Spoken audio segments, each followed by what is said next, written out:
for you.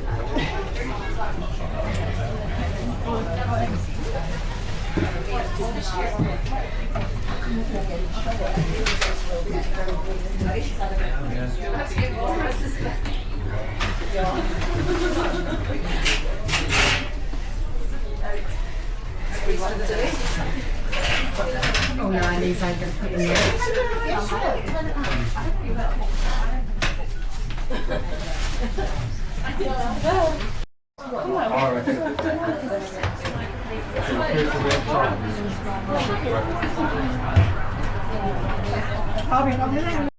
Stop running around. That's all I want to do. Yeah, I can show you. Planes from right. Sorry, and then software works.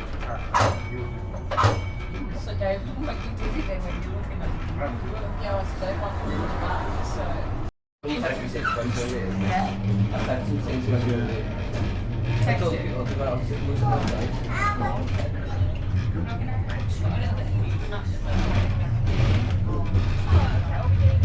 This is when we get off.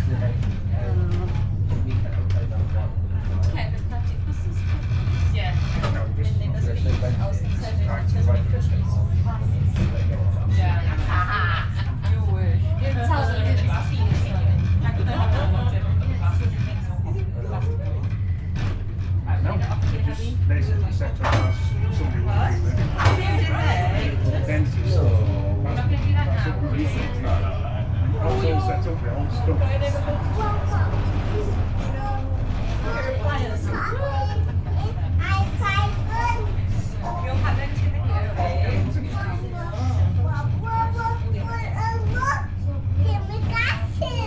You put your glasses in your cupboards.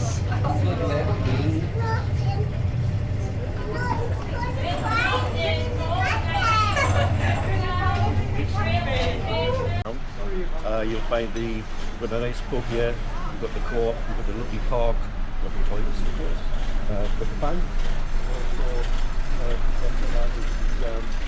the base Masonic Hall.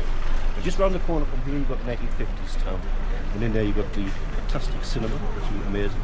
You've got the police houses, council houses, just a lot to do. There's also plenty of places to eat here, both in the 1900s and also in the 1950s. Well, thank you. My name's Kathy. What's yours, by the way? My name's Neil. Hello, Neil. Hello. Nice to see you. Have a lovely day, both of you. Oh, thank you very much, sir. Is the cinema actually showing films as well? They do, but I don't know what sort of schedule they're on. Right, So right. you just have to take a chance. There might be a board up bedtime you want to bring away.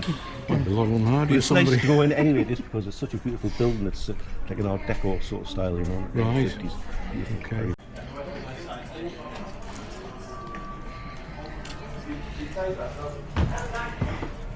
anything else?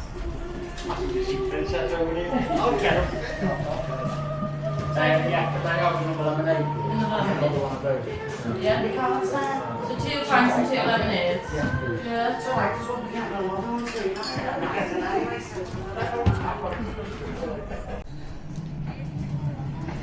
Cheers.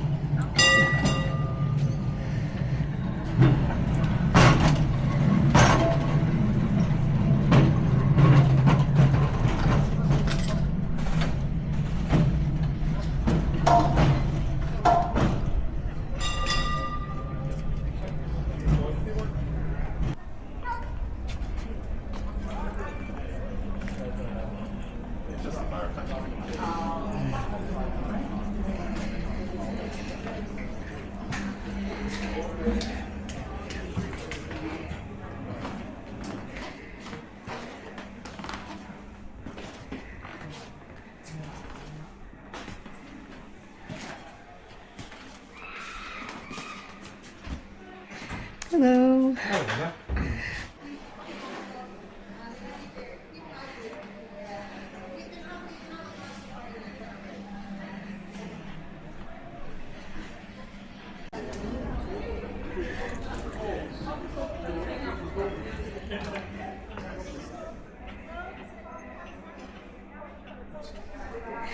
Hello, how are you doing? It's fantastic this, isn't it? Yeah.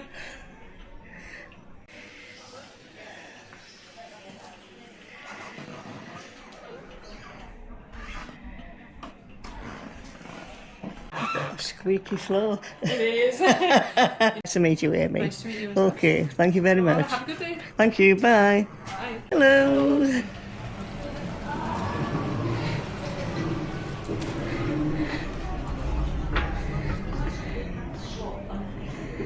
Ooh. Your biscuits.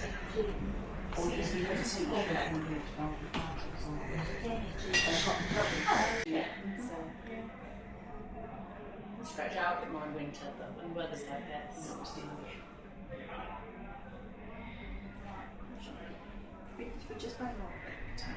much closer as well, because we were just so close their own up and transport. round. On a hot day like this, the choice of being next to the fire, which is powering your oven and your hot water, or going out shopping, I'd rather come out shopping.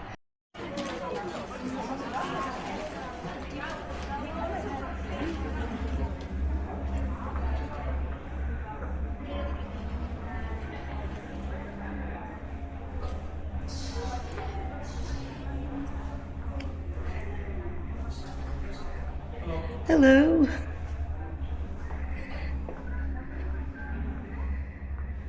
Oh, this is amazing, this. Yeah. Hope you don't mind being on film, be alright. Tell us a bit about all the machines that you've got here. So yeah, it's a typical 1913 garage. Yeah. We've got like Armstrong Whitworth there. That's the shoe.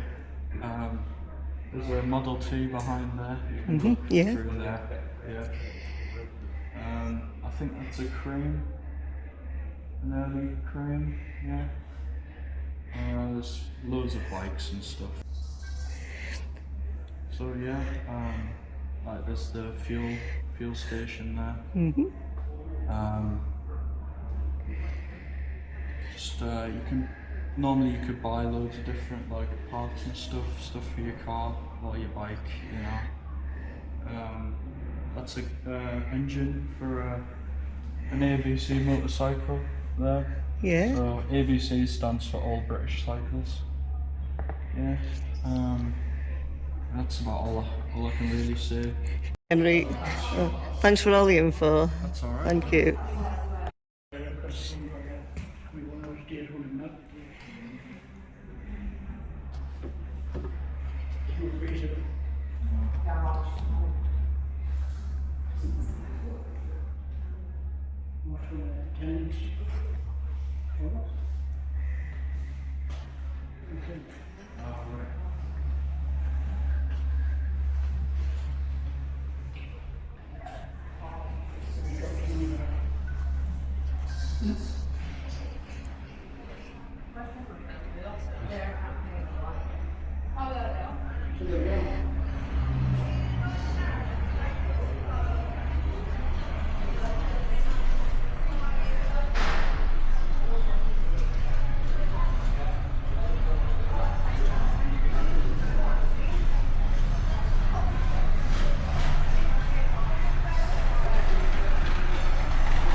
Here we have the emigration agents. A lot of towns and cities had emigration agents. So what happens here is that 1913 we find out that emigration was at its absolute peak. It has never been so busy before or after this time period. I can't remember the exact number and I haven't got my book with me. I think it was about 207,000 or something like that in 1 year, which is a lot. Yeah. It's a lot considering populations back then. So, so we're starting to wonder, you know, why is it so popular in that time? There's a plethora of reasons, but no one specific answer really. But you've got to consider there's a war coming up. I mean, when was it at its peak? Was it at the latter half of the year? Did we know that there was trouble in other countries? You know, were the things we need to look at was it the poorer classes that were bumping these numbers up, or was it the rich? If it was the rich, then that might give an indication that they have political contacts. So they might know that there's a war coming, so they want to emigrate out of England. Yeah. You know, or it just could be the way the country was. You know, they just decided they would emigrate. So over time, there have been a number of reasons why anybody would have emigrated. You might have, perhaps it's work, you know, and with work it could be the pay conditions, the working conditions, or both. It could be the job opportunities. It could be that perhaps the job opportunities that were out there would give them the chance, the opportunities of expanding their knowledge so that they have a bit more standing in the communities. Yeah. You know, because I'm going to use farming again, the regular farmer over in Britain might be revered in another country, because that's a skill that is a dying skill, that might be a dying skill in another country. I'm not saying farming specifically, but it could be. Then you've got the likes of, as we've mentioned, political reasons, but then my favourite one is scandal. So scandal, we have the likes of, I shall give you a good example, and her name is, hold on, let's see if I can find them. So this here is the Reverend John Lax. I love this story. This is the Reverend John Lax, and this is Miss Mary Renison. It is a true story, okay? So they're from Stainmore, and in 1911, these two were set about by local farmers, 7 local young farmers. They were just labourers, yeah. Now, the Reverend John Lax was actually tied to a gate and given a thrashing. Whatever it was scared them off. So those two were able to take the 7 lads to court. And those lads had to pay £5 to each of these. So each lad had to pay £10 out. These two got £35. Yeah, £35, okay? Now £35 to a school teacher is a lot of money. £35 to the Reverend is still a lot of money, but you know, he's the Reverend. But the reason that they were set about is because that's not his wife. He was married. She's 23, he's 43. The age is not a real problem. Even back then, age wasn't really a big thing. So then a few years later, no, actually, I stand corrected. So that was 1911. Then the ecclesiastical church took the Reverend to court. And throughout the investigation, her father came forward and said, "My daughter isn't having an affair. She was going to the Reverend for music lessons." Now, the witnesses that came forward, though, were saying that Miss Mary Renison was actually seen on a regular basis waiting just out of sight for when his wife left the house, so that, you know, she could go and have music lessons. And then likewise, there were many reports of the school children having said that, oh yes, when the Reverend comes round, we have to go out and play. In the middle of lesson, we go out to play till we get an early break. They're loving it. The kids don't mind, you know, go on, off you go and play. So there's a little bit more than do re mi's going on, you know. So it was, and the other one was, it was found that his wife had left, and they said, well, why is your wife left? And he said, well, my mother moved back in, and my mother and my wife didn't get on. Now this is 1911 still at this point. So it makes you wonder, where on earth were their vows? Where are the values of their vows? You know, in sickness and in health, richer for poorer, better for worse. You don't like my mother, that's your problem. You know, I'm still married to you, you know? So they found it a very poor excuse, but the witnesses that had come forward corroborated the fact that they were having an affair. So, I was mentioning an affair and lots of heads turned round. So, he was found guilty of immoral behaviour and misconduct. Now, this is where it gets interesting. So that was 1909 was when they were set about. 1911 was when the ecclesiastical church took him to court. It took the appeal took 2 years before, you know, like he was appealing and appealing, I'm innocent, I'm innocent. 2 years that trial went. So that takes you to 1913. By 1913, after the trial had finished and he was found guilty, he emigrated to Australia.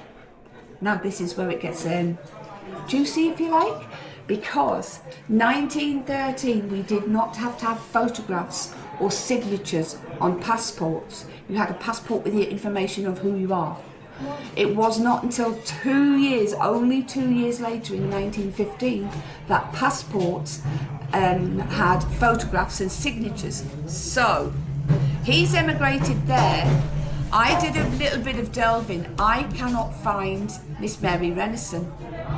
I think that she's emigrated to Australia with him, but because she hasn't got her signature to a photograph, he's put her as his wife.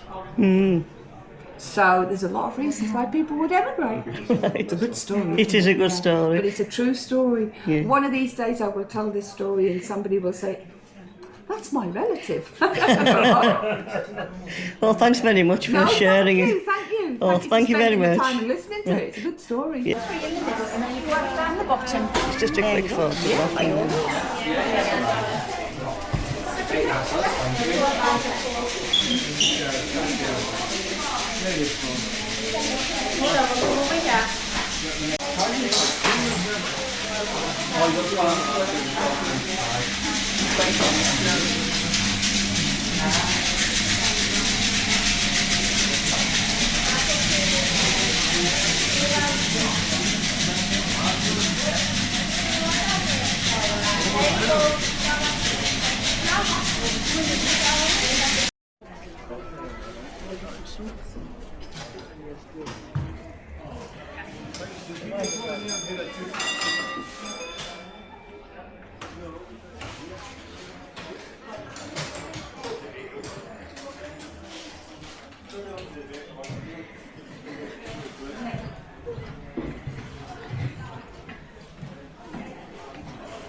Their family and uncle, my granddad, when he was a baby.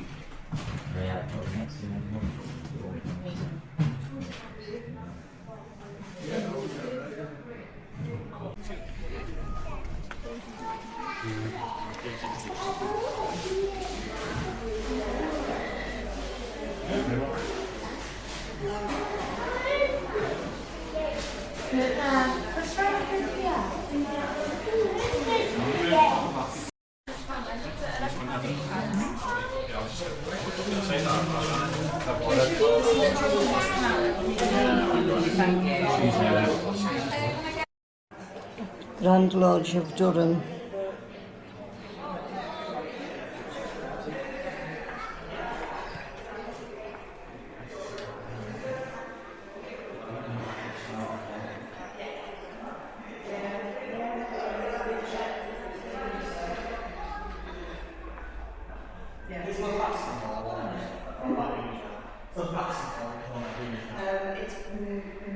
It's never been so it's a reconstruction with an original facade.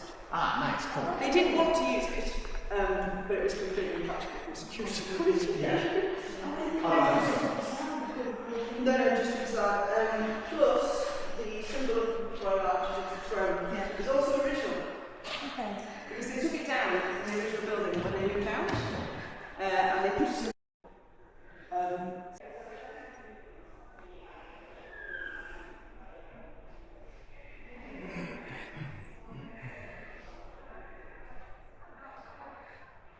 See this one, Paul? That game looks like the Royal Game of sort of. Oh, they're lovely.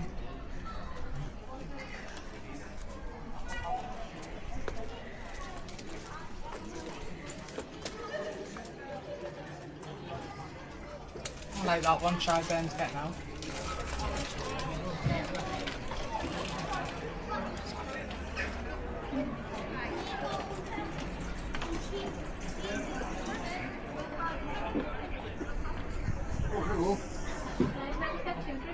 Sorry, yes, of course. What would you like? I get a raspberry lemonade and an elderflower. A raspberry and a... Oh.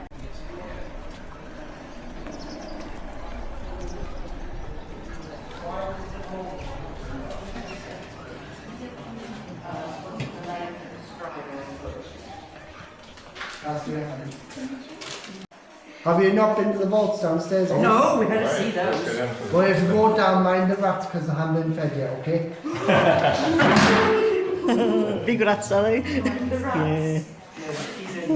How are we doing then? All right.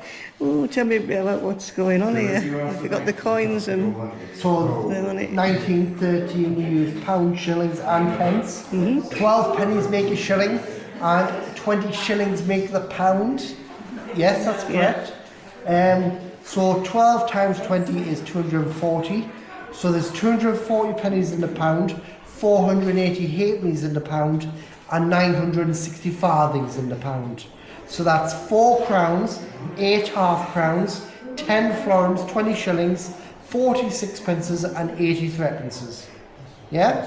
Yeah. If you think that's complicated, that's why we changed. I don't know, you remember this all. Oh yeah. You do well. Yeah. Yes. Excellent. And of course, we would have used that currency from 742 AD right up to decimalisation in 1971. So we went from pounds, shillings and pence to pounds and pennies. Yeah. Yeah?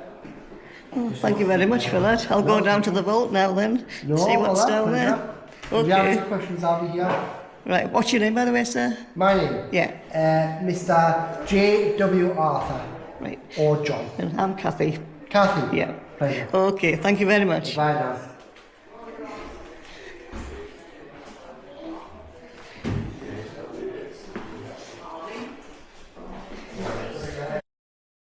So we're going downstairs to the vault in the bank.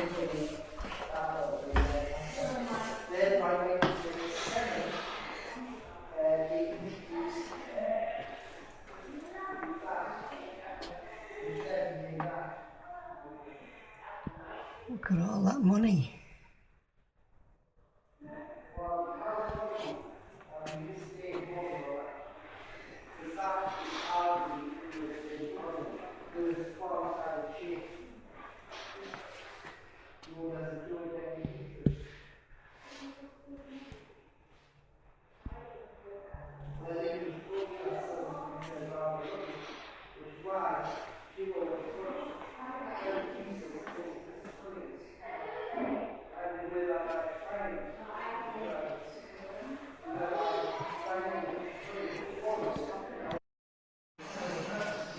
And we're on our way out to the front again now.